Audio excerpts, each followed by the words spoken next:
Talk to me about the social aspect, what it is to be an artist. I don't know why that just made me really emotional.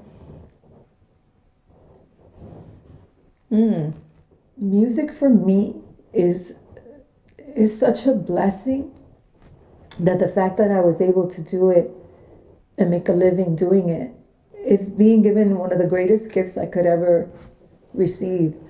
When I got into the music industry, I think one of the greatest pains for me was that there is a follower mentality.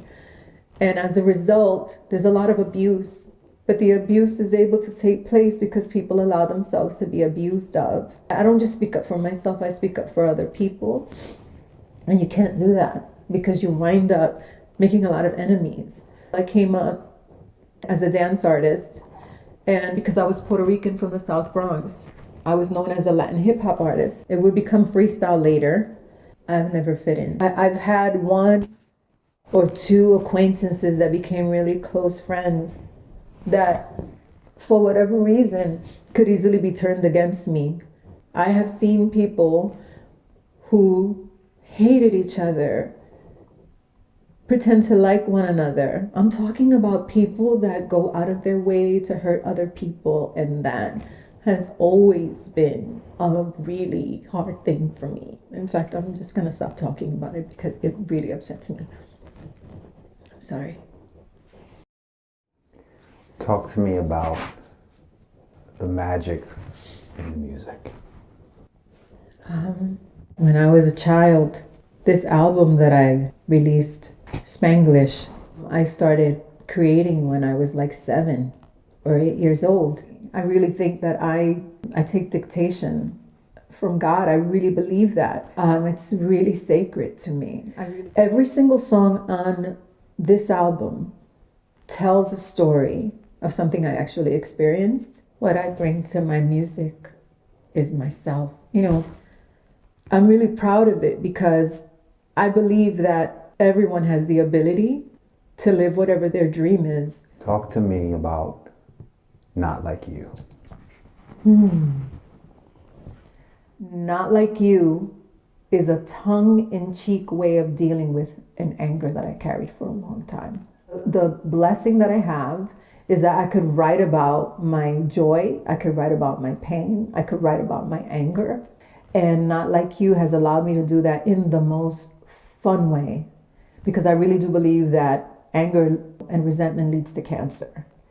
It's a song dedicated to the genre because I really believe there were stars in the genre of people whose souls were crushed.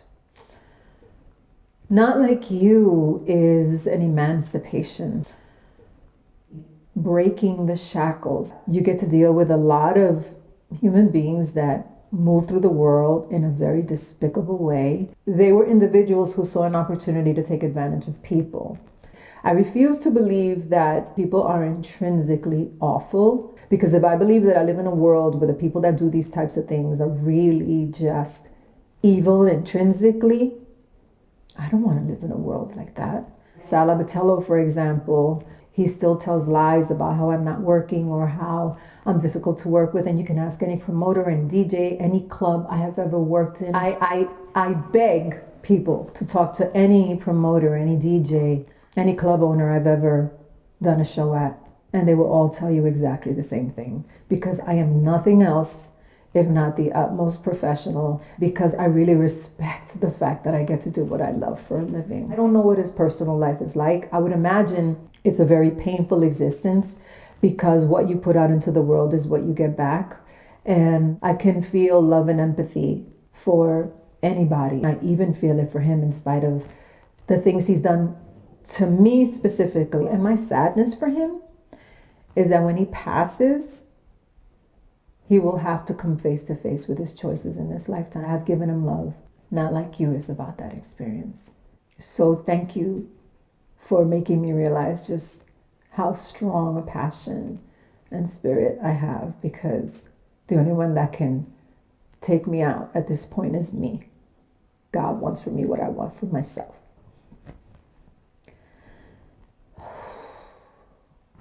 I'm free.